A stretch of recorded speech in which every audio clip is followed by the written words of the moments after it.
is a Cosmic Octave original podcast. Me and Jake running down the street with a handful of comic books, kicking ass and banging chicks and drinking booze No, not and me. smoking Not weed. me. I'm married. Yeah, well, I'm married. Jake. Can't do that. Yeah. Off panel, off topic with Jake and Tyler. Welcome to... I think we should change it to Tyler and Jake. Why? Because I'm Tyler. Yeah, but J comes before T in the alphabet, dude. We talked about this.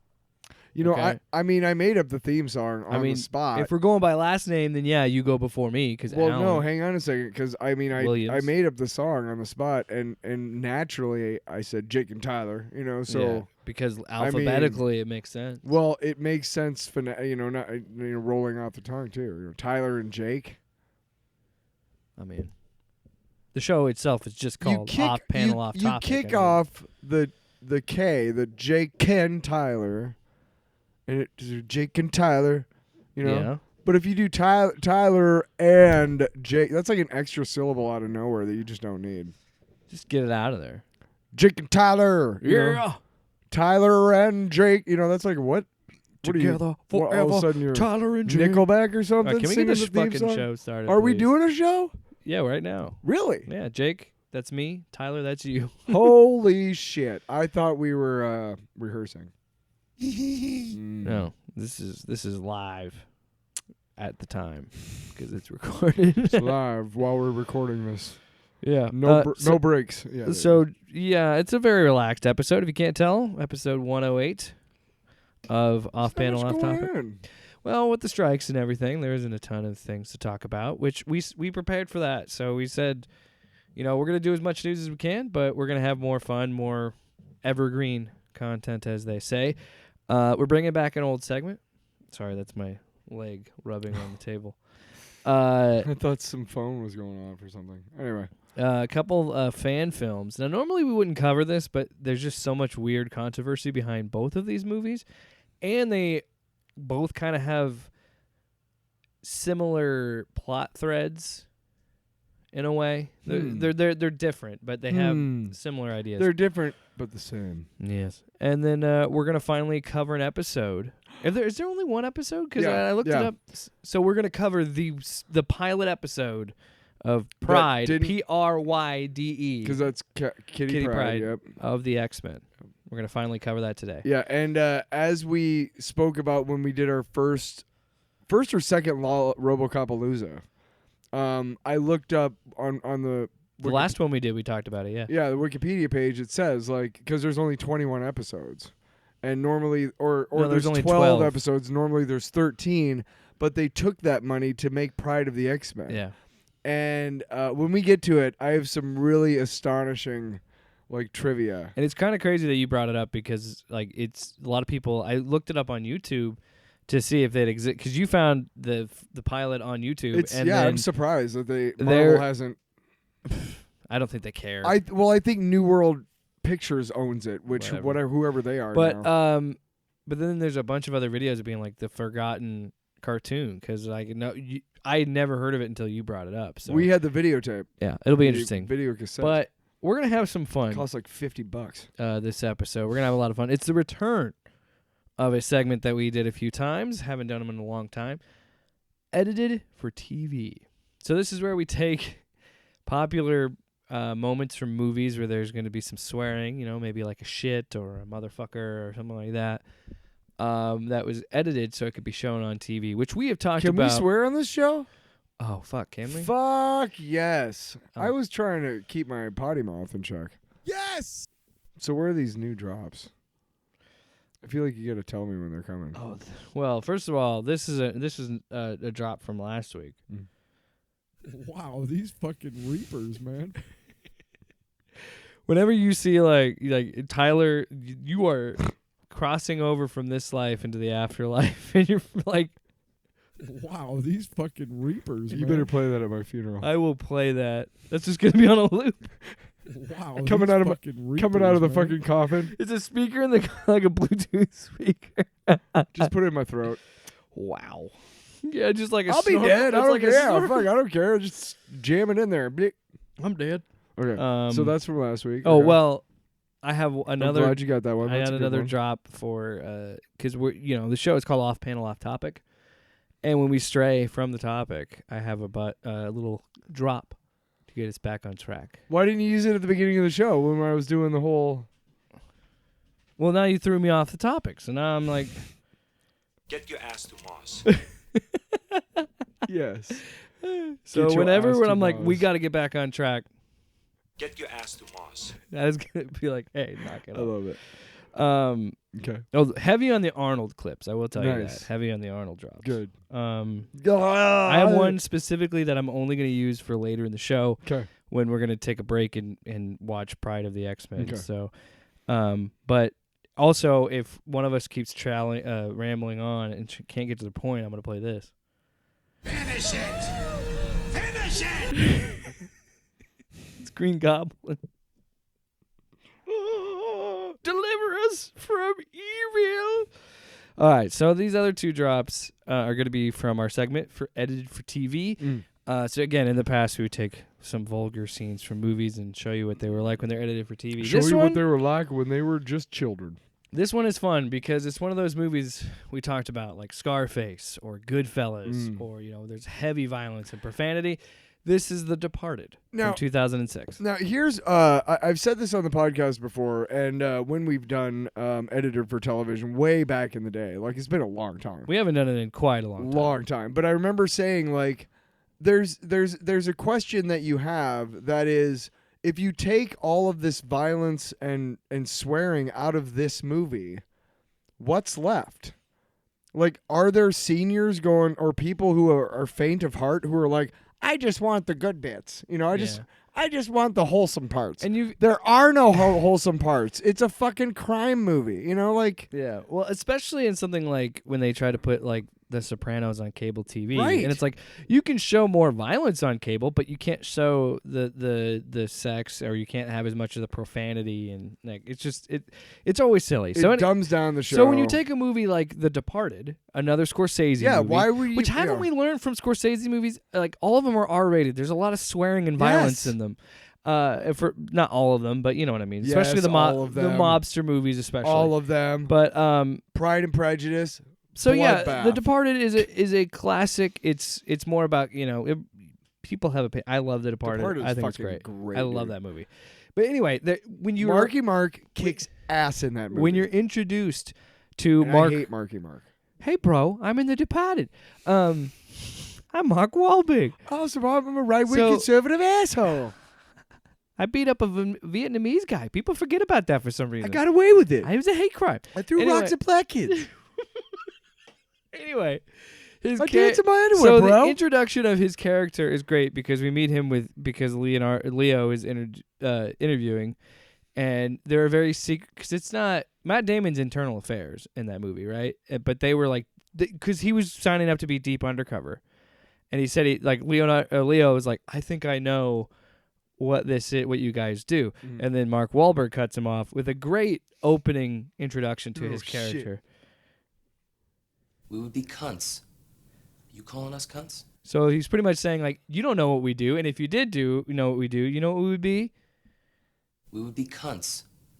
You calling us cunts? Now, you can't say that on TV. You can't say see you next Tuesday on cable TV. So they edited this. And Tyler, I can't tell you how much I love this. How much joy you found? Yes, because this is why,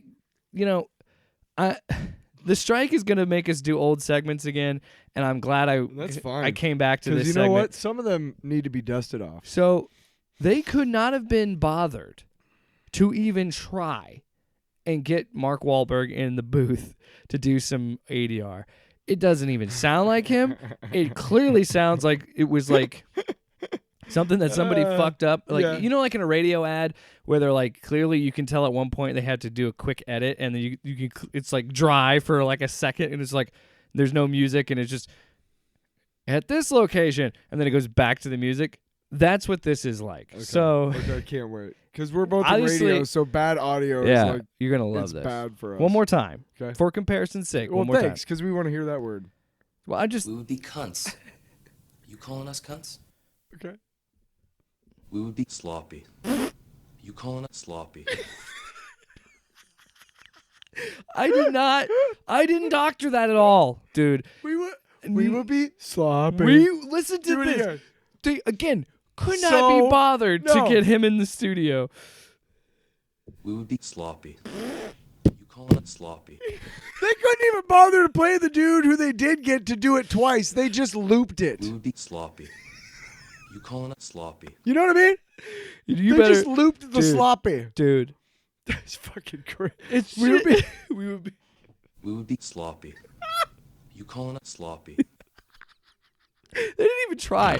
They didn't even try. It's not even the same inflection of voice, dude. It's literally Just cut the audio. yeah. It sounds so. Look, we can. Us as an audience can figure out when someone is clearly in the context of saying fuck or fucking, that you could just drop the audio after the. Which is also why do we have editing? It doesn't at make sense. all? It doesn't Fucking, make you know sense. what? If you, You know what it is? You know what it is?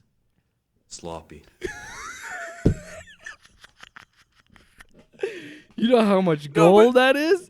Sloppy. oh, you know the best part though, and going You know back, how I like my Joes? Sloppy. Okay, I'm sorry.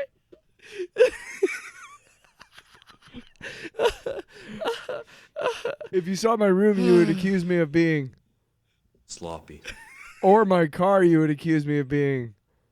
Sloppy. Generally, anywhere I've lived. All right. Get your ass to Moss. So, the original point that I made is like, you know, what's left of these movies. So, here's the thing: why are we editing these movies? It doesn't make sense.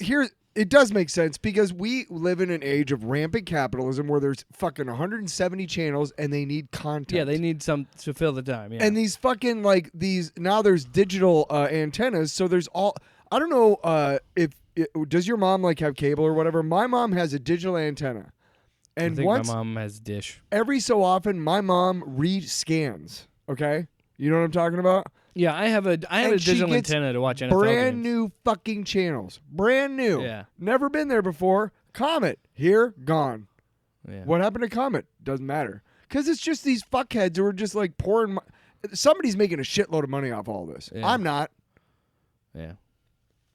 Well, I wish we could figure it out. But I'm saying, like, you know, they need content for like these channels, and they know their audience is these, you know, not my mom. My mom's cool. and you got to think that, you know, deep down, you know, if we did that, We would be sloppy. You calling it sloppy. Yeah. it's just You how calling us there's just sloppy. no effort. No Sloppy. sloppy. We would be sloppy. All right. Anyway, thanks. Are you calling us sloppy? Thanks. Here's my impression of that drop. I think I got it. You ready? You ready? No, Before you even start, I know what I'm going to say. Sloppy. All right, let's move on. You know, come on. Get your ass to Moss. You're just going to get off topic just so I'll play that.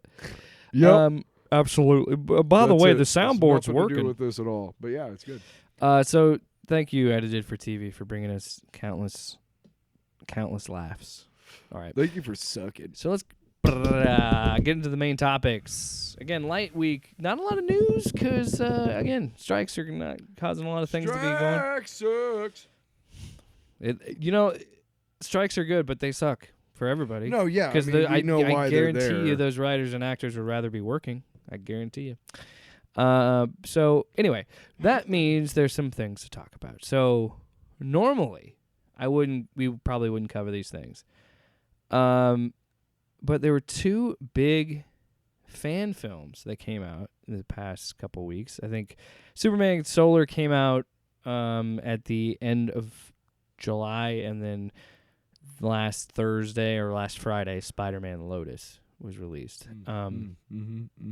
So yeah, these are interesting because they're not like Superman Solar is made on a much smaller budget than Spider-Man Lotus, because Spider-Man Lotus was like $120,000 was crowdfunded for this movie, and oh man, there's so much controversy with that movie. But Superman Solar also caught controversy because of the writer and the director, but we'll get into that first. I want to talk about these movies because I sat down, and I'll tell you this: I did not. No, you didn't. I did not want. I sat down, turned on my TV, and then watched things. I will tell you this right now: Spider-Man Lotus is a full feature-length, like 2-hour movie. Yeah. I did not watch all of it. Yeah. I sat down and kind of like scrubbed through and got the bullet points of what was happening. I watched all of Superman Solar because they had the right sense of mind to just make it fucking 29 minutes. Good on you. Because they only got like $50,000 to fund this thing. Okay. But so I want to talk about the movies, give you my full review of them, and I got a lot of notes, and they're just, it blew my mind watching this movie. But I want to real quickly talk about fan films in general and why we don't really talk about them. There are good fan films out there. I've seen them. There's like a really good Darth Maul one that came out like 10 or so years ago. There's a couple of like cool Halo ones. I saw. Yeah, I've seen a couple of them. I used to watch this thing called like was Superhero Battle or something, like Death Battle or something. It was no, maybe not that, but it was Bat in the Sun Productions anyway. So it was live action, and it actually was like glorified mini fan films, and they're pretty cool. And so I've seen stuff like that. So I'm not. Well, I don't hate on fan films. No, but one of the very first fan films, and it's pretty famous, is Hardware Wars from the 70s. And these guys decided to spoof Star Wars, and they used all of this stuff, and they actually do an homage to Hardware Wars, I think in the second of the new trilogy, where they have the iron coming down onto the shirt. I didn't know that. I didn't know anything about Hardware Wars. Really? We should do a deep dive on this. Hardware Wars, we can watch it. It's like 3 minutes long. It's fucking great. They do everything, but it's all related to hardware. Yeah. And it's in the 70s, so it's even more like, wow, you guys. Yeah. Wow. But that's that was more spoofing something. These are fan films have become way more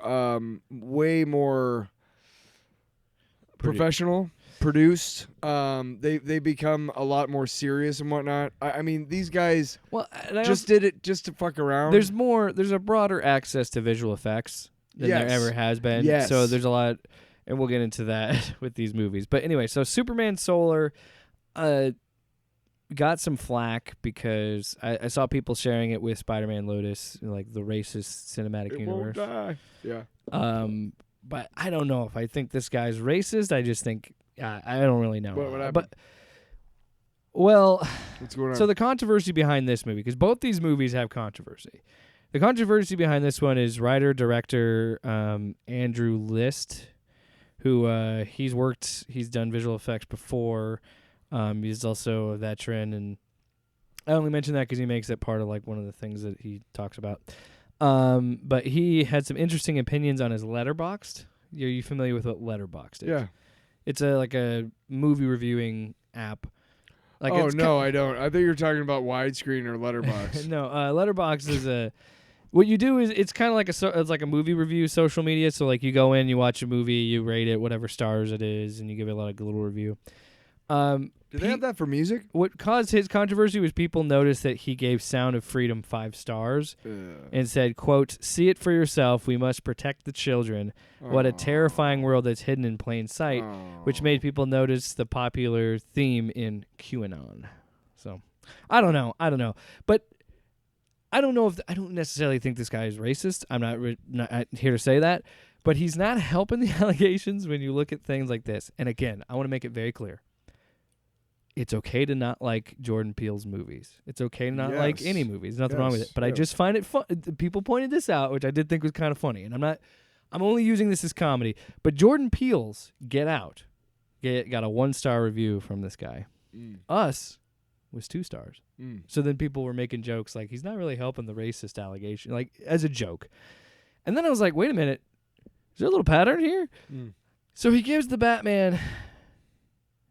Matt Reeves is the Batman, 2 stars, stating, it was 3 stars, sorry, stating that Catwoman should have been cut from the movie completely and had her beats in the story reworked, and then made a weird comment of like, oh, she claims to love all these cats, but then all these cats just live in her apartment and she just leaves them and they don't get fed or anything like that. And I'm like, it's a weird thing to put in there. And of course, Catwoman is, what was her name? Zoe Kravitz. Kravitz, yes, Zoe Kravitz. And she's, half Biracial. black. And then some other funny things that I noticed. He gave his own movie when it was on Letterboxd. It got taken off. I don't know why. But while it was on there, he gave it 5 stars and was like, well, I am a little biased, but gave his own movie 5 stars. And then I only bring that up because he says Dune from 2021, he gave it 3 stars. However, he said it was interesting moments, visually beautiful, and relatively pointless film. He also, again, I want to go back to Catwoman. He said her thing was pointless.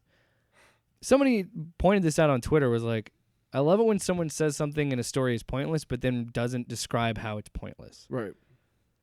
Because then you could just say every work of fiction is pointless.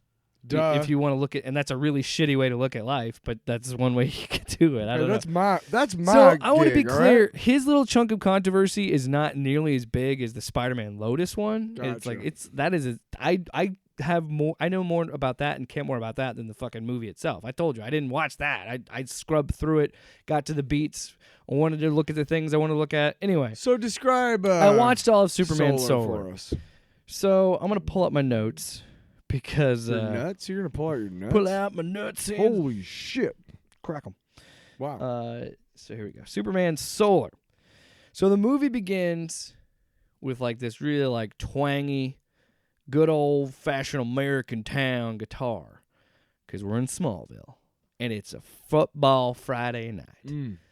And on Fridays, the town shuts down.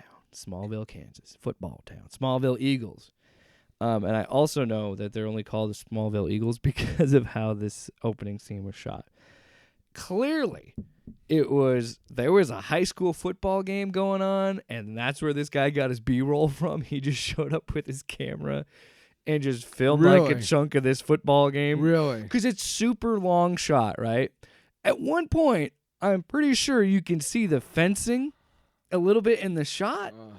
So look, I don't want to hate on it because it's like that's an indie filmmaker move. Sure, but There's not really. I mean, yeah. People do it. It's an event going. It's like going to this, Yeah, like filming yeah, the circus. yeah, You know what I mean? yeah, It's like yeah, going to film yeah. at the fair. Yeah. You know what I'm talking about? Yeah. It's still, it's still funny because it's like we are a minute and a half into this movie, and you were already like showing me that this is not clearly an authorized thing.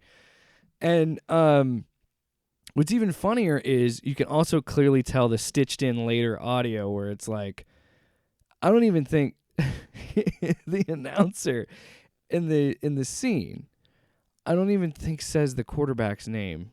He might. I think he says the quarterback's name, but I know for sure when the quarterback throws to the wide receiver, he only says number 19. And then it's like, it's a 10, the 5, touchdown. And it's clearly like somebody just saw this footage, said, hey, get in a booth, record this. He did it. And it's clearly like, didn't even have could have been Johnson or Williams or, any number of names that you could just to be like, number 19. It's like, come on. And maybe that's just having a broadcasting background and knowing things like that. Yeah, but it just sure, breaks immersion sure. if you don't even come up with a fake name. Just That come just up with a sounds name. already like You don't even need a first I name. don't even want to finish this movie yet. I mean, already. It's a minute in and already. Yeah, it was. Whoo boy, it Jeez. felt. Oh it- boy. yeah. Oh boy. So, and then first shot we finally see Superman in the scene. He's cleaning up crime and doing things. It Doing sounds like he was recorded in a different area than the other person was. Like the sound mixing throughout this whole entire movie. I understand this is a fan film. It's amateur. Right, but editing. But dude, he has experience. He has a background in like working with visual effects and stuff. And so he's been in the editing process at some point.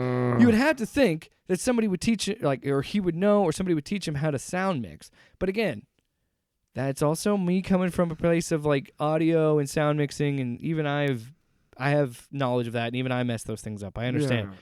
But yeah. but you could go back in and post and re-record it because it might not. I don't know. There's just clearly this was made with a small budget, but it's just and this is kind of where I go with fan films. It's like, what was the point of this? Mhm. In a sense of, you want to talk about pointless, Andrew. This is the problem I have with fan films. I understand on some level where these people come from, because I feel like most creative people, if they're really invested in a character or a series, that they can envision themselves writing. You and I have talked about this. I've had ideas for multiple different like DC characters and Marvel characters. Like, this would be a cool story. This would be so. I understand that appeal of making fan films, but at the end of the day, it's like you're putting in all this work, you're doing all this effort, and like maybe you could show it off in a demo or portfolio type deal. But other than that, you can't make money off this. You don't own this property, so why not clearly take that creative spark? So and you know, do something else, do something original. It's eating away at me. Why the fuck are we watching a football game to start this Superman movie in Smallville? Just to show off the small town. Best part, I forgot. So is Superman I'm glad you said there? that. I'm glad you said that. Rewind. Clark and Ma Kent, or Martha, are sitting at home because they're the only two people at home right now in Smallville. And she's like, Clark, we're the only two people here. Everybody's at the game or whatever. And he goes, I know, Mom, but I'm working on this. I got to get this done or whatever. And meanwhile, she has like a Superman cape and like some cloth. And she's like, do you have to wear such bright colors? Oh, my God. This dialogue sounds like shit. So, let me finish. These bright colors, like the blue and the red and the S on your chest just looks like a bullseye. Blah, blah, blah. And then he comes out and goes, what do you think? And she's like, well, people are definitely going to look at you and listen to you when you talk. And it's like, what are we doing? Yeah, what the fuck is this? What is this? So then here's the best part. So then the fucking logo, boom, in your face.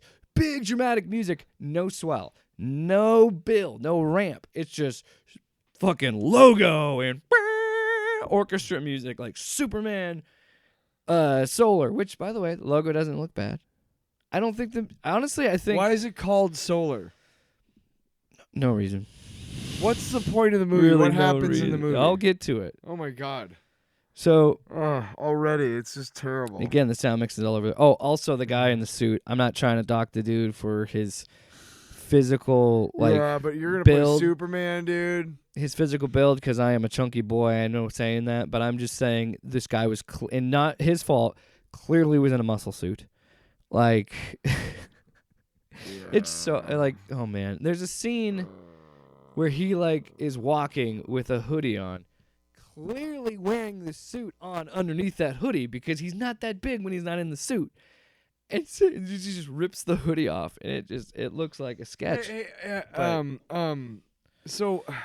But we'll get. I want to develop the story a little bit. Why is he making this movie? What is the fucking point? Because you're gonna love it.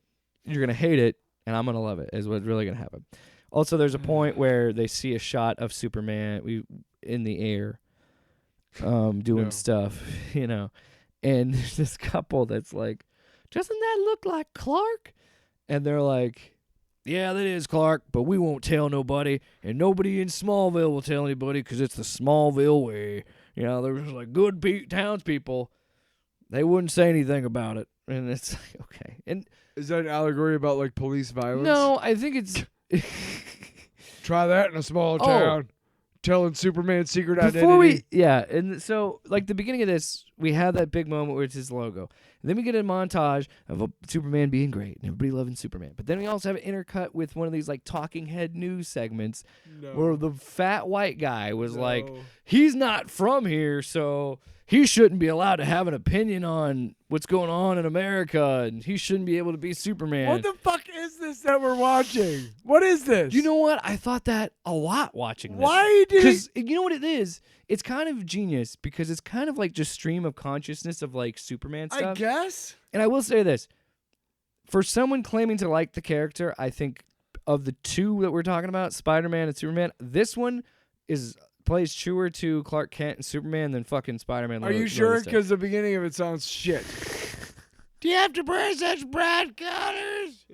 No, it's not good. None of it's good. So, oh my God. And there's a spot in the montage where this kid is playing catch and the ball rolls where Superman is. No. And so they want to kind of get a visual effects shot. No. But again, it doesn't look great. No. So instead of just like running towards the kid, he jumps like 40 feet in the air and then lands, but then still lands like another 3 or 4 feet away from the kid. I'm like, why do we even do that?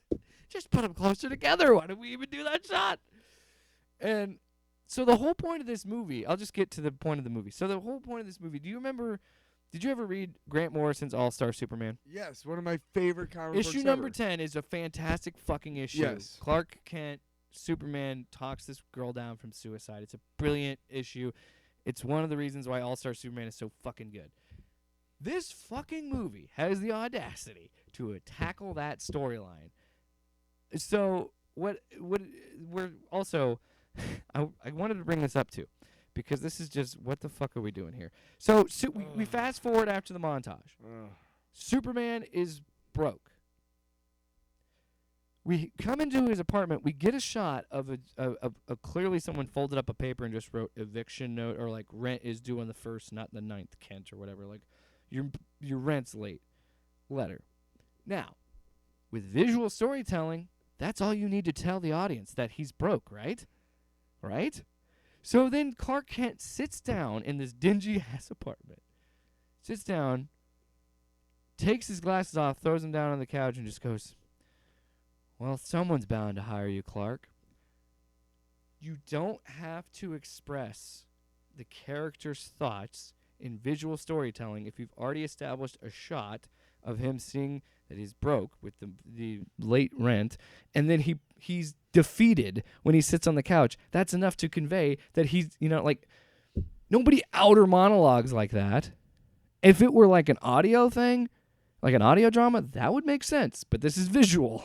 So there's just shit like that are just like, what are we doing here? Yeah. So what are we doing? Hold on. Let me fucking get to this, man. No, I'm sorry. He's trying to rush it. I'm not. No, I promise it sounds so bad, and I feel so bad that you had to watch it all. I promise you I will. I'm close to the end, because it's not very long. It's exactly. It's 29 minutes. Where the fuck are we going? So by the way, this is what you're going to feel like every minute of Pryde of the X-Men. In this 29 minutes, yeah, he manages to find a job for the Daily Planet in a newspaper, and they never specify what year this is taking place, but he calls her on a current smartphone. Okay. So you're telling me in 2023 he's looking for jobs in the newspaper?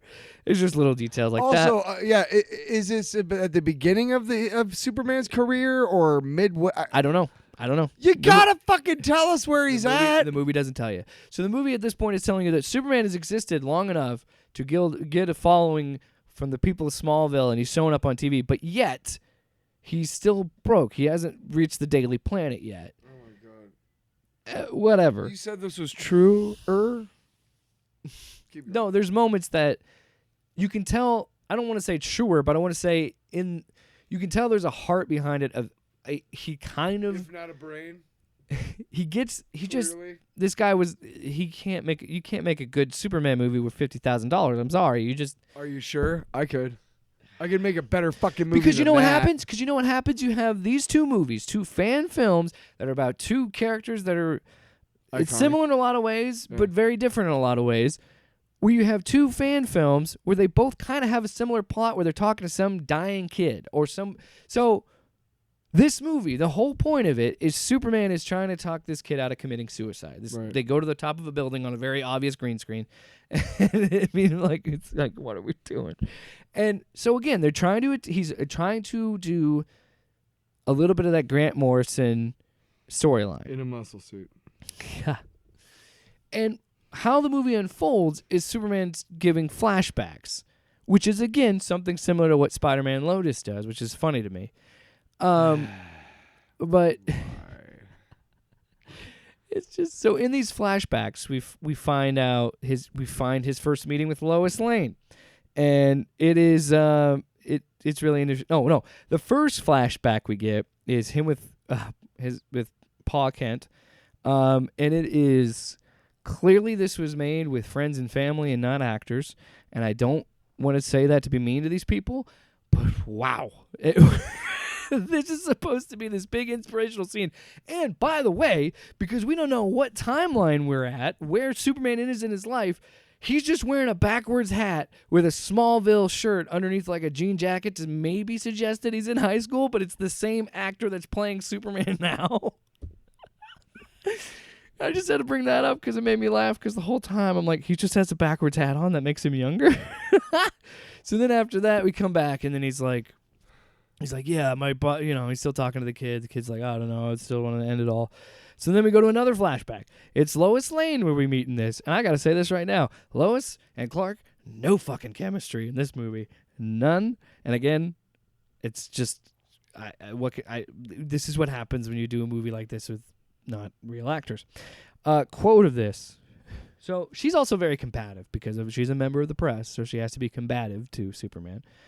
Pretty much saying like, oh, well, what makes you decide? He goes, I'm not here for any political reasons, or I don't have any agendas. I'm just here to do what's right. And then she goes, what? Who says what's right? And he goes, well, I do. And she's like, well, wouldn't that make you like a dictator or whatever? And they go back and forth. And the final quote that made me laugh, quote, Lois Lane, no one asked you to do this, Superman. No one asked me not to. Cut back to talking to the kid again. Then we get another flashback, and the big fight that we're going to see here is in a desert with Brainiac.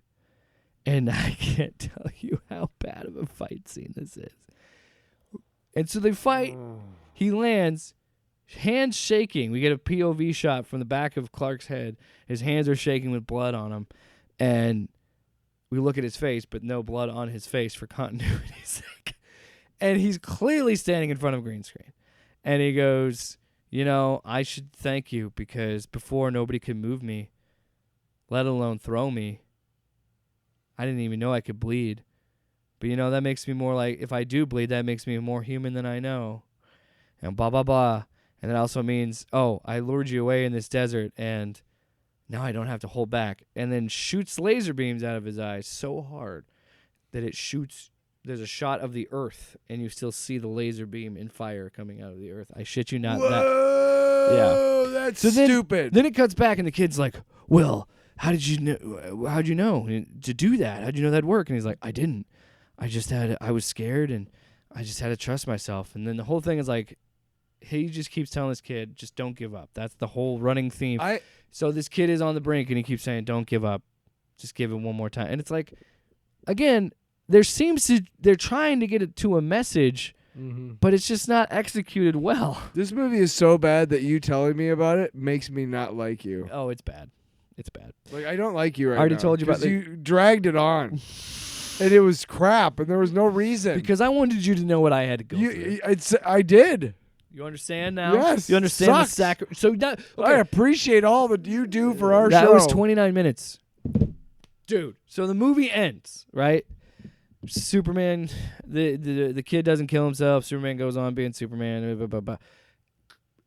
Mid-credits scene. There's 2 cutscenes in this. No. 2. Why? 2. What are they trying to say? I wanted to describe this to you, but also there's an outer monologue where Superman says humans are perfect because they're imperfect, by the way. Fuck off. So 2 fucking post-credit scenes. Why? First one, mid-credit scene, Lex Luthor is waiting for Superman on a random rooftop somewhere. And this conversation, Tyler, look at me. I want you to look at me. I want you to understand this. This conversation's happened on a random rooftop, right? And clearly the director was trying to make this conversation a little bit more interesting because he was trying to set up something that he doesn't even know if he's going to be able to make, right? So they're just talking about nothing. And he's trying to get 2 shots out of this, but doesn't understand the lighting and the time of day. So one shot, normal. Second shot, they're just silhouettes. And then it cuts back to another shot. This conversation is happening this whole time. And then they just have this conversation, and Superman's like, hey, I'm onto you, man. I don't like it. And Lex Luthor's like, oh, it's just friendly competition. And Superman's like, I'm not competing. I don't know what you're talking about. And they're like, whatever. Then it just... Oh, why? Then it cuts to a LexCorp lab. And he finds his fucking power armor, and that's what that sets up. Then we've had the full credits. Then at the post-credits, you better believe I just skipped to the post-credits, Superman is walking, and it's raining and thunder and lightning, and it's just, dark, and Superman's walking in a random alley. Black Adam.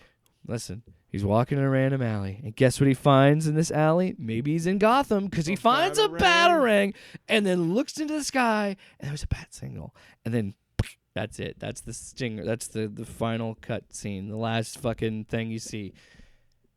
And I just kudos to the balls on that guy. Yeah, I'm done. Okay. All right, so that is Superman That Solar. movie was so bad. The description, not the description, you I told, checked the time you twice. You gave such a good description of the movie that I can tell how bad it was. Yeah, I don't. Yeah, it's a it's a movie. And I don't know what this whole controversy. I don't know if this person is a QAnon person. Maybe the controversy is you should not make movies because you don't understand it. Yeah, I mean, good for you for trying.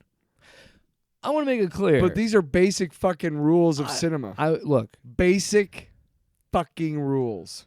I don't. Continuity. We're sir. just talking about it like we would a normal movie. I don't want to I don't really care about this dude's Letterboxd reviews. I just thought it was funny. I don't know what their political views are. I don't care. I just didn't try to watch this, and I don't want to. I feel bad for shitting on it because I respect that he did it. And Hell yeah. that's awesome that he did it. But it's the room of superhero movies. And it's like, dude, It's bad. That's It sounds I feel like bad. if you get a chance to raise $50K, or in the Spider-Man movie's case, 120 some K, you should have crowdfunded that for something original, or tried to do so. And I know it's so much easier to rely on a like Superman, these iconic characters for so many years, but you can't make money on that. And I'm not saying like from this, I'm not saying to create things for profit. You don't make art for profit. I understand that. But at the same time, if you're going to hire a crew and shoot this shit and do trying the best you can, why not do it something with something that you created, Yeah. And I don't know. Again, I understand the want to do it. I thought I wrote some scripts for fan films that I wanted to I make, want to do covers on my albums and shit because it would be easier. Well, not easier, but I mean, Yeah. you have a song already written by somebody else and recorded. you love these characters. So You love this music. You love these songs. Yeah. But the legalities of the thing, like I wouldn't be able to sell. Yeah. I'd have to pay for 25 streams, and that's like $100. And I think everybody should get paid for their work if they're going to work on a movie or an album or whatever it is. The point is that it's cheaper for me to make my own shit So than we're gonna to try and cover other stuff. thwip. We flew away from Superman. I think I need a break after that. Well, we'll get through. I won't go as in depth on Spider-Man. Okay, good. Lotus, God damn, dude. because the controversy Whoa. is much more interesting than the movie. Okay. So, back in like 2020, late 2021, I think they announced that this fan film was being made called Spider-Man Lotus. Okay. And it's going to be written and directed by Gavin J. Knop. I think it's Knop. Mm-hmm. He is the writer-director on this. It was like it even got some traction where like there was Andrew Garfield and there was John Watts. John Watts was the guy who did the MCU Spider-Man. Yeah. They had like shown support for it early on. And there was some interest. But then it hit controversy a year ago. Why? So in June 2022, which by the way, I'll tell you the story. It's 2 hours. Tell me the story. Real quick. It's 2 hours long. The story is 2 hours long? Yes. And let me tell you this, Tyler, there's only like 3 3 fight scenes. So like the first one is the one I've seen the most of is at the beginning of the movie. Jesus, big farts over there. Cooper. Come on now. He's just like, Yes. well, yeah. Also, with this whole movie's production, all I could think of was Godspeed, Spider-Man. Does that mean it was good or? No, it's bad. No, so the main plot. So the thing I wanted to talk about too, which is why I don't think this guy understands Peter Parker and Spider-Man, because in the first fight, Or filmmaking? he's fighting Shocker, which Shocker isn't shooting shockwaves. Remember, Shocker shoots shockwaves out of his arms, right? Because it's a shockwave. Shocker makes sense. No, he shoots lightning in this. No. Use Electro. Yes. Anyway, he's going to throw lightning at Spider-Man. So here's what Spider-Man does. Runs up, webs a guy in front of him, throws that guy in front of the lightning that fucking Shocker shoots at him. Then there's 2 other guys. He webs them, knocks them together. They get hit by the Shocker thing. Are these bad guys? They're goons, yeah. But still, but Spider-Man doesn't kill people. That would kill someone. So wait, it's killing these guys? They fall down and they never get back up. I'm just saying, dude, if someone but true, yeah. He throws would not, a lightning bolt, he would not. regardless he would of never bad put guy or citizens- good guy, yeah. He would never do that. Peter Parker would never do that. Even bad guys, he would, yeah. Because great example, Dan Slott, when he did the Superior Spider-Man, Octavius said he pulled his punches every time. He could have just ripped through people, and he never did. Because Peter Parker doesn't kill people. And so, like, that right there, I'm like, he wouldn't, even if it wouldn't kill them, he would never put, even if they're goons, he wouldn't put them in harm's way like that. Like, Now I want to see an alternate universe series where Spider-Man like goes bad. no, we get that with everything. But yeah, anyway, but it'd be cool with him. so that happens, and then we go to It'd be cool with him. that happens. He stops Shocker, whatever. Then we go to Gwen, MJ, and Harry and Peter going out. So MJ and Harry are together, and Gwen. Yeah. So 60. And the whole time, like, Gwen is like looking distant and like not interested. I'm gonna be honest. I don't even think her and Peter really talk much in their whole these little scene. actors? Yes. We'll get to the Peter Parker actor in a minute. No, but I mean like compared to like the No, Solo. yeah, these are clearly like an actor and not just a Okay, guy and gotcha. some friends. Yeah. So, but after the whole dinner, then we get a surprise of Peter has a ring for Gwen. Which again, if you're watching this movie, you're like, okay, I don't really see how they're together or anything because they don't really interact with each other. The whole time there's a conversation between Harry, like the 4 of them are outside the restaurant. There's a whole conversation and it's like like that while like Peter's looking at Gwen, but Gwen's not looking at. It's a whole weird thing. Then opening credits happen after we get the idea of like, oh, is Peter gonna get engaged to Gwen? Then we get credits, and in those credits we find out Gwen died. Gwen's dead. So. What do you mean in the So credits this whole, we find out? Okay, I'll get to the point of it. Because you clearly don't want to like. No. I mean like. No, I know. I'm is trying it to get a to it. montage in the credit? Yes, that's the montage of that. Yeah. What's the I'm deal with the trying montage with these guys? I don't know. But anyway, Those are not good for movies. so anyway, the next scene we get again, how I don't think this guy understands Peter Parker. Yeah. And then I'll jump to the. I'm not mad at you. I just want to hit the bullet points. I'm mad at this guy. I want to hit the bullet points because this movie's fucking boring. All right, so MJ meets up with Peter. She's got a letter in her hand and like tries to comfort him. Like, hey, I'm there for you. And he's like, you never cared, and blah, blah, blah, like treats her like shit. Says like he's just mean. And I'm like, again, Peter would take kindly to that because Peter is a sweet, sensitive person. Yeah. And so that whole thing happens. But then we find out that the letter that she had with her, the envelope she had, was a letter from a dying kid that wanted to see, terminally ill child that wanted to see Spider-Man. What's the fucking deal here? So the whole point of this movie is supposed to be Spider-Man processing his grief about the death of Gwen Stacy. And he's basing it off a comic book. There's an issue, The Kid Who Collects Spider-Man, that had this similar plot line where Spider-Man goes and talks, like does a Make-A-Wish thing for this kid. I will say in defense of the guy who made this movie, at the very end of the drug storyline with Harry. Oh, that's in this too. No, but it is in it. At the very end of it is, after everything is done and Gwen's dead and Norman Osborn's dead and all this other shit, he lashes out at MJ. Like, you're just a party girl, you know nothing, da-da-da. Yeah. And I've told you about this. It's one of my favorite final pages. And she's standing there, and she's looking at him, and she has the door. She's about to leave, but instead she shuts it. Because she's going to stay, and she's going to be with him, and she's going to talk to him anyway, even though he was being a dick. Because she knows that he's just lashing out because he's mad. No, and yeah, Peter's been a dick in the comics. I'm not saying he hasn't. I don't want to defend this guy because it sounds like shit. Oh, you're not going to want to defend the actor. So we get to the actor. I'm just going to try and hit the bullet points as much as I can. I'll just shut up. Well, just shut up. We cut to. It sounds terrible. Spider-Man being out, like sitting out sulking on the building. That's the thing. It doesn't feel like a Spider-Man movie at all. It's like this gringy. It looks like Batman, but Spider-Man skin on it. Like it's if like somebody made Batman Arkham Knight. They're playing it on PC and they put a fucking Spider-Man mod on it. Is what it's like. So yeah, he's like sitting out there, and then he has a flashback of his fight with Green Goblin.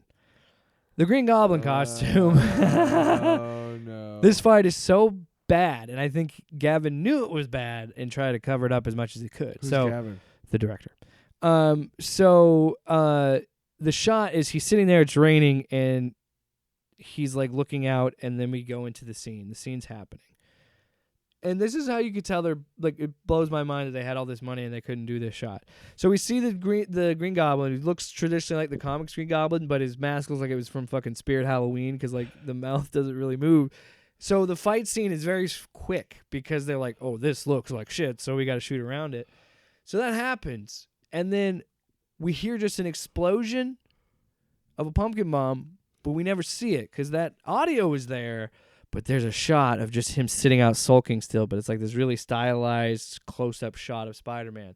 And there's so many shots throughout this movie where it's like these big, like masturbatory shots, and it's like, okay, you seem like you're pretty competent. If those are real shots, you're a pretty competent cinematographer. But other than that, like there are some good shots, but most of the shots are bad. Most of the lighting's bad, and it's just like and now that I say it out loud, I'm pretty sure I feel like most of the shots are just B-roll from somebody else. But anyway, so that whole fight happens. Then we cut, so we don't see the bomb, but then it cuts to his fucking costumes all torn up, and Goblin and whatever, and Gwen Stacy dies somehow. I don't remember. I don't care. So then we finally. By the way, that whole thing was like an hour into the movie, and this is a 2-hour movie. So then we finally get to him with the kid, and then, again, not understanding how Peter works as a character, tells the kid that, like, why do you look up to me? Why do you care about me? Why not, like, Captain America or Thor? Why am I so cool? Like, he's super emo about everything. I get it. Gwen died recently, or a year ago. I don't know. This fucking movie doesn't tell me. There's also a lot of shots of people just walking for like 5 minutes. It's like weird. No dialogue, nothing. Just walking. And I'm like, this is supposed to be a Spider-Man movie. So anyway, he talks to this kid, and then at one point just says, yeah, whatever, man. We're all going to die anyway. It doesn't matter. Life sucks, blah, blah, blah, blah. Leaves. And then like the kid's mom is like, hey, you shouldn't tell him that, you know, just fucking humor the kid and be a nice person. Then he goes back and finally like opens up to the kid and takes his mask off and tells him, hey, I'm Peter Parker or whatever. And it's like, again, Peter would have never had that situation. I don't care how much he was grieving about Gwen. He would not have treated a sick, dying child like that. And that's pretty much it. So that's the movie. The kid helps him somehow, some way care about being Spider-Man again. Yeah. And so he's Spider-Man again. And the kid dies. I don't know. I can't remember, man. Let's talk about the controversy and we'll wrap it up. Because we got to watch Pryde of the X-Men. I'm fucking exhausted. I know. I'm to this sorry. shit. I'm sorry. No, it's not your fault. These movies just sound awful. Unlike Superman Solar, look, we talk shit on it. I don't hate this guy that made it. He clearly has some weird views. I don't know. Maybe he could be QAnon, could be not. I don't know. These people, they did some shitty things, and I don't know if they're necessarily good people still. So in June 2022, Peter Parker himself, Warden Wayne, was called out because he had some old racist messages that showed up on social media. They were screenshots. And before people could even speculate, he came out the next day and said, yeah, it was me. So some of the things that he said, I don't know the context of this, but it says, although N-word looks like he bombs shit for fun. There's a picture of a brown-skinned man with a white woman. He says, here you go. Is this that Mexican N-word? What the fuck? It doesn't even make sense. He commented on Instagram saying, y'all ever make good and funny memes just to flex on blurred vision N-words? And he got mad. I don't know what the context is of that conversation. N-word was mean as hell, always saying N-word with the ER in all caps and saying he had bitches. I don't know. He's having some sort of conversation. I don't think we need to continue anymore. No, that's all I'm going to say. But so that came out, and he made a big apology about it, said he's getting better, and here's the way I look at it. Getting better? How about just not using that fucking word? He said he did it, like, his whole defense was, and in response to what this guy says. It was Ambien. He blamed where he came from or whatever, like, oh, okay, small town. I don't care to read his apology because whatever. And people are gonna get, if you want to criticize that, I don't want to read his whole apology because it's a very long one. But essentially, what it said was that was a long time ago. He's not that person now. How long ago? 5 years?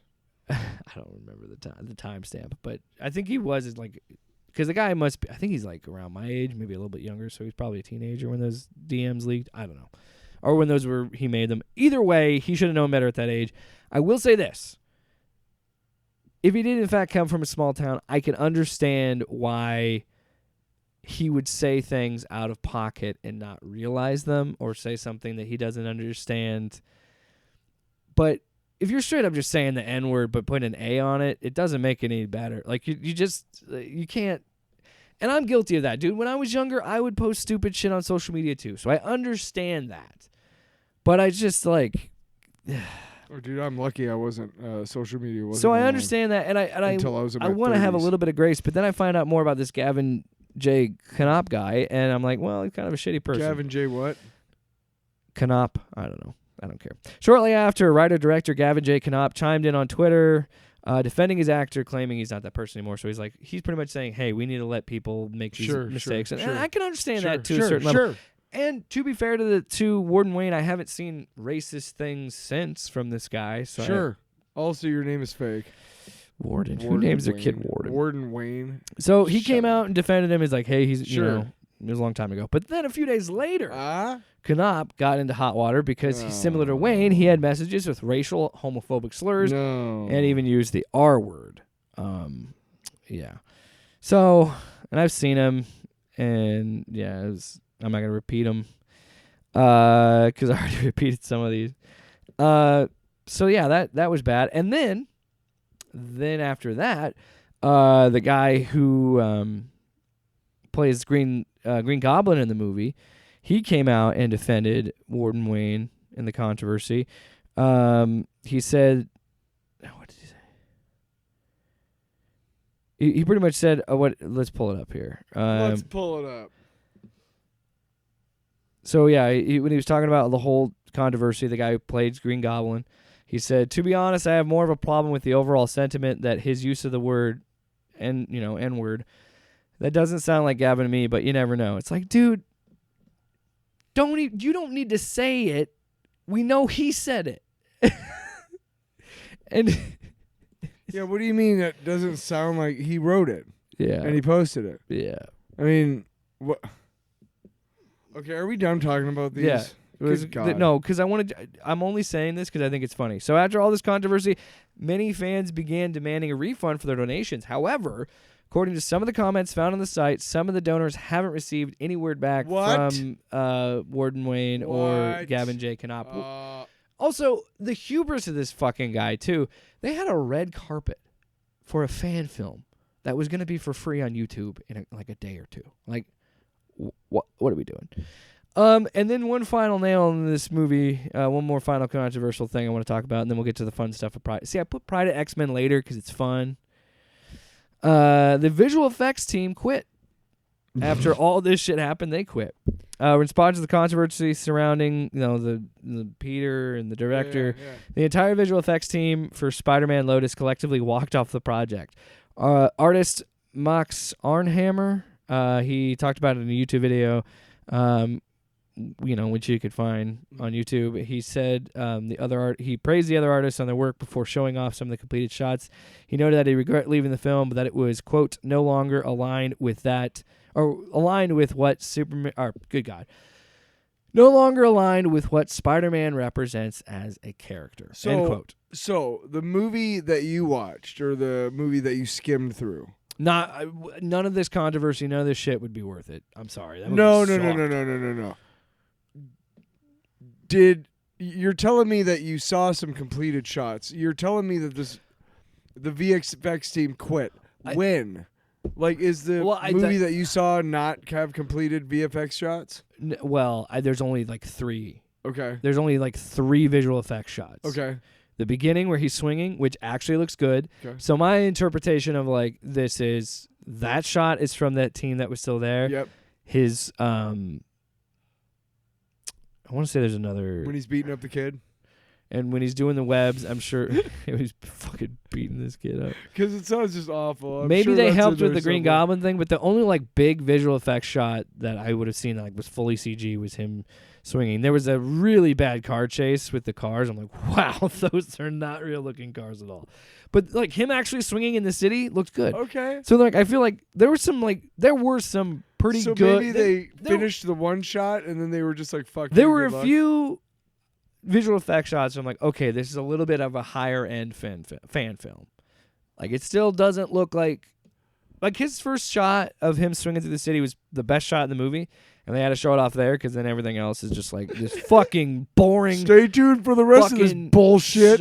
And like, do you really think this movie would ever reach a mass audience? How fucking boring and slow it is. It's a Spider-Man movie.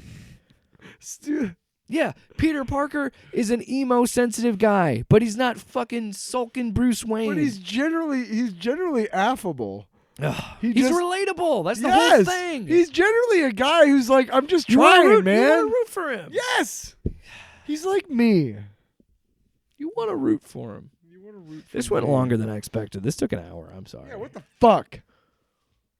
All right, moving on. Fucking no. We're taking a break. We're going to take a break. We're going to watch Spider-Man. We're going to watch X-Men, Pride of the X-Men. Motherfucker. But here's the best part. New drop for this. I want you guys to. Stick around. Welcome back. Before we go any further, we just watched the only episode of Pride of the X-Men. I think it was supposed to be just the X-Men. The episode was called Pride of the X-Men, but it was supposed to be a X-Men cartoon. Either way, Yes. we got this. She wasn't going to be the main character in the entire cartoon. I want to just say out of the gate, start strong. We got Emma Frost breaking out Magneto, and then we go to arguably one of the better X-Men theme songs and underrated.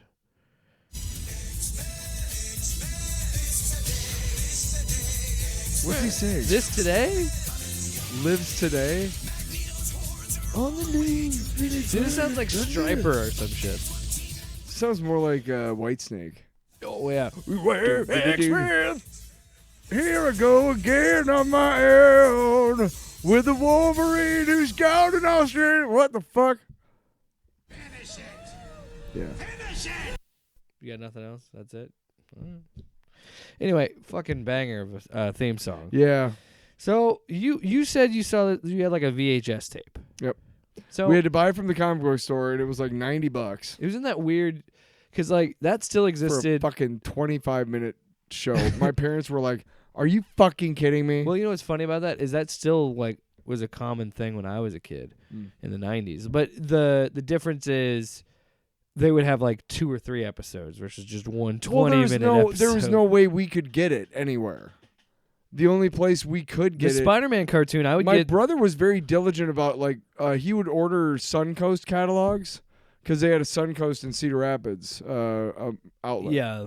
But he was pretty home video diligent store. about like trying to find it somewhere. Yeah. And the only place that we could find it was at the comic shop we went to all the time, Daydreams in the Hall Mall downtown Iowa City. Yeah. Can I just say, this was an interesting episode. So you talked about this? We talked about it with RoboCopalooza, but I think you did say like this is one of those VHSs that you watched a lot of. So I will get it out of the way. There's some things I did enjoy. I love that Stan Lee is the narrator in this. It's pretty badass. And it's kind of perfect because, you know, when you think of Marvel, you think of Stan. Like, you always think of his voice. So whenever that's a part of any sort of Marvel property, I'm always like, oh, yeah. My favorite Marvel cartoon of all time is Spider-Man and His Amazing Friends. Yeah. Watching it through the lens of adulthood, it's a really stupid show. It Yeah. makes no sense. It's really dumb, actually. But there are a couple episodes that are just really big influences on me, and I love watching. There's 2 X-Men episodes of that show, actually, because Firestar and Iceman are members of the X-Men. So that's kind of cool because we get to see the X-Men on, cartoons. But it's not every episode, but I believe there's half of the episodes, or like 5 or 6 of them, Stan Lee does the narration. Yeah. And there was an Incredible Hulk cartoon that came out around the same time. I don't know where to find that, but that was really good because they had like the leader and shit.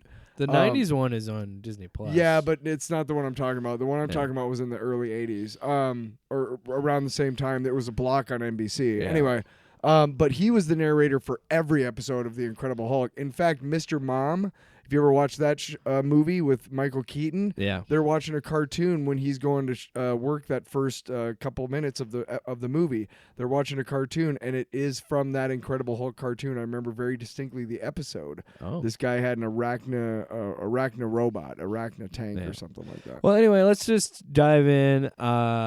Overall, an interesting thing where you could tell it was a pilot because they pack so much in that first episode to try and get.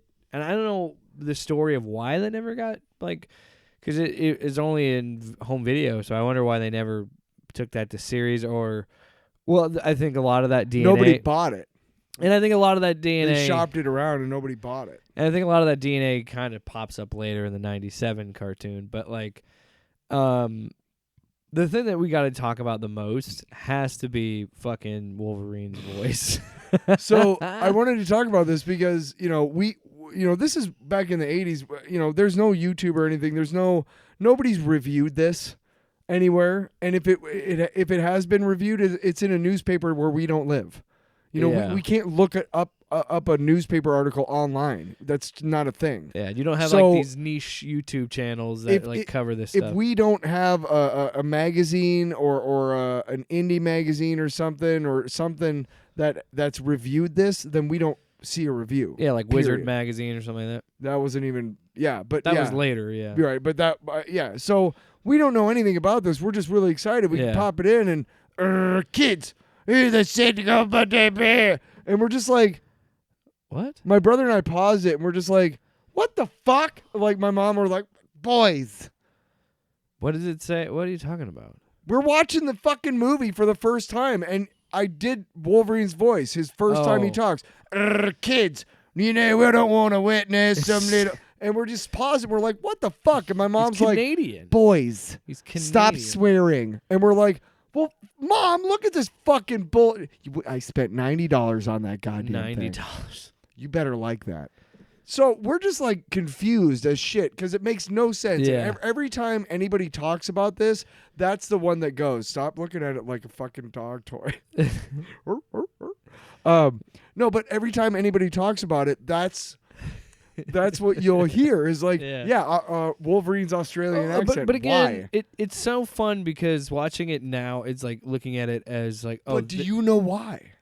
What? This ties in very perfectly to the strike going on right now because we talk all the time about how business people should not be in charge of the entertainment aspect because they're fucking idiots and they don't know shit about entertainment, So this right? is a Fox or a This NBC was some decision? dumb motherfucking executive at New World Pictures who said, you know what? Crocodile Dundee's real popular right now. Australia's really popular. Let's make Wolverine Australian. That'll make people even wanna... though he's Canadian. I'm from Toronto. I found that. You know how long? When I found that out? That he's about a Canadian? year. No, you know how I found out that was the reason why he had an Australian accent? About a year ago. I finally read like this article, and they were like, "Why is this?" Yeah. I think I was bored one night just looking it up, and I read this article, and I was like, "Yeah, fuck." Well, it's just fun, like, because And Pyro's got one, so maybe they wanted to like make a rivalry through the series or something. Which, why not Sabretooth? Yeah.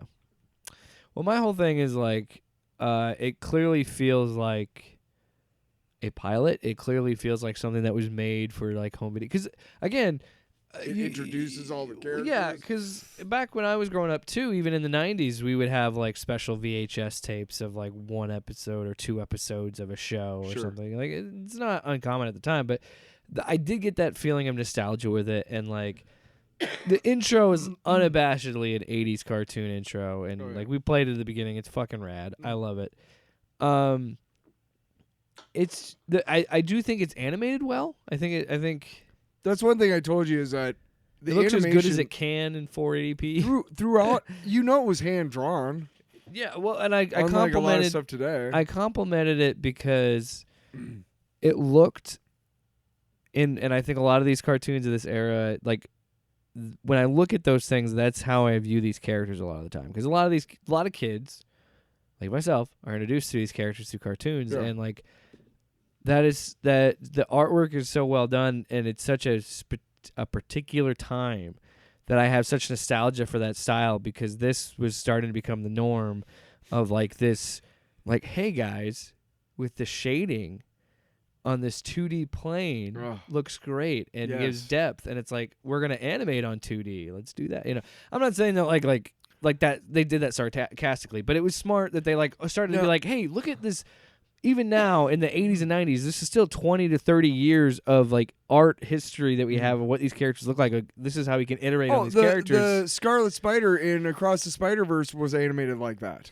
Yeah, which shaded like that. It's so classic. That's why we were like, awesome. I'm gonna weave this into this. Yeah. I'm currently reading Tom Taylor, the first volume of his run on Nightwing. And the art is so good in it, and it reminds me of like, who's the artist? I can't remember the name of the artist. You but fucking dick.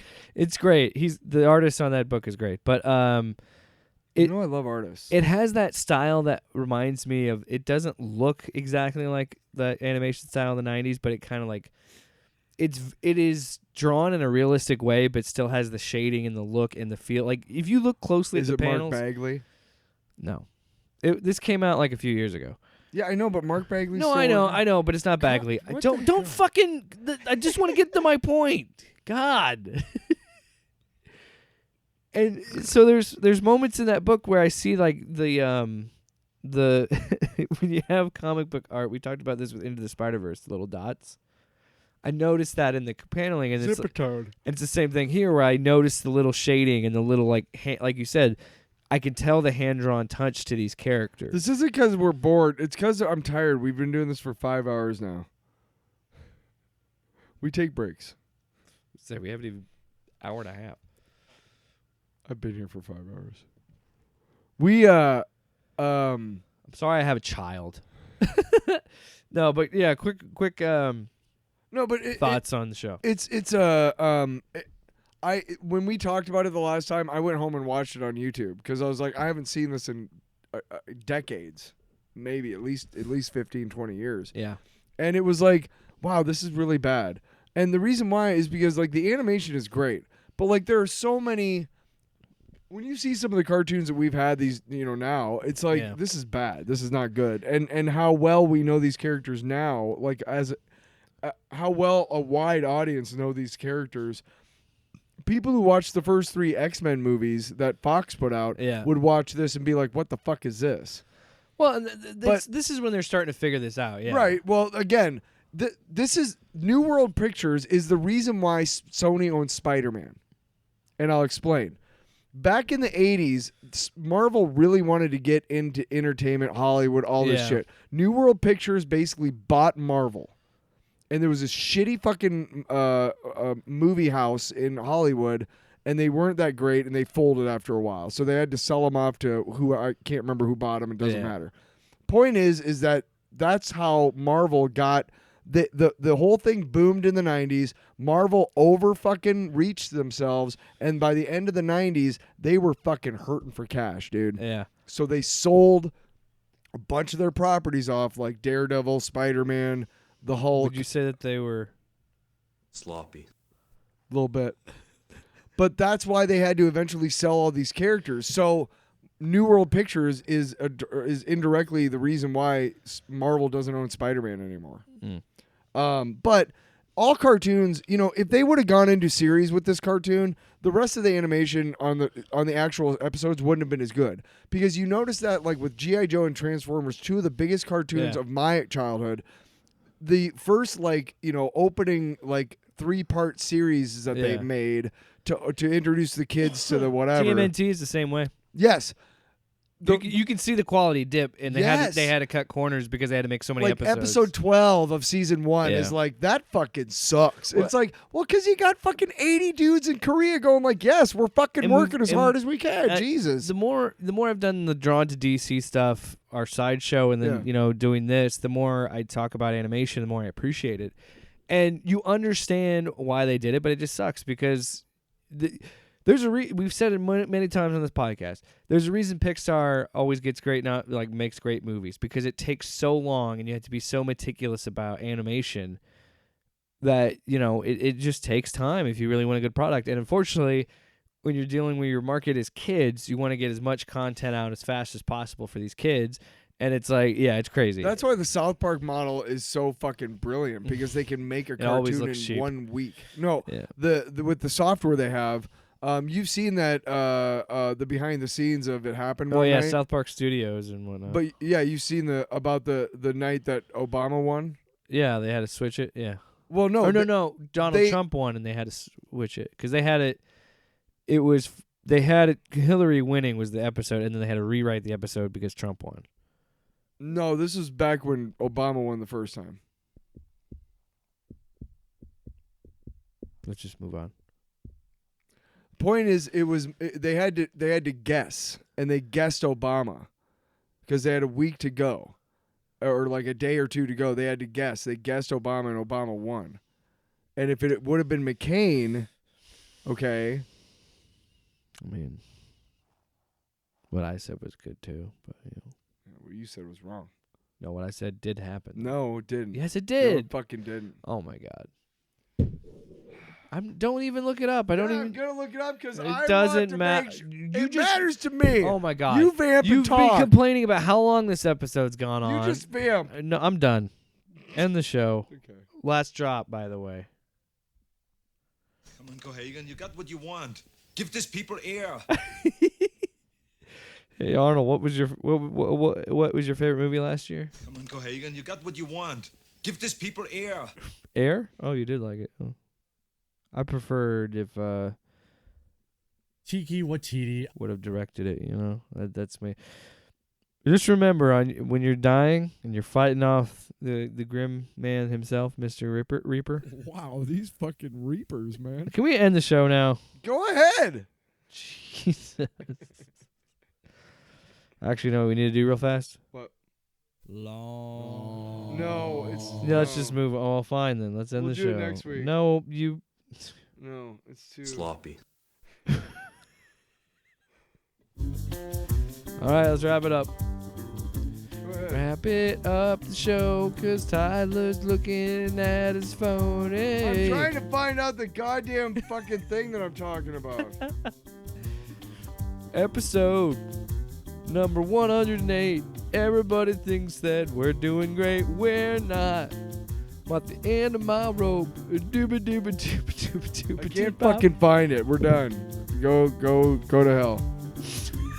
Walking out. Don't shut the door, Tyler. Come on. You didn't mean it. I'm not shutting the door. Shutting your Shove door, this said, microphone hey, up my ass. you're a dirty whore. I don't feel good about that I'm one. gonna shove it way up there so that you can listen directly to how much anxiety you're giving me in my bowels. Do you feel? Sloppy. Off panel, off topic with Jake and Tyler.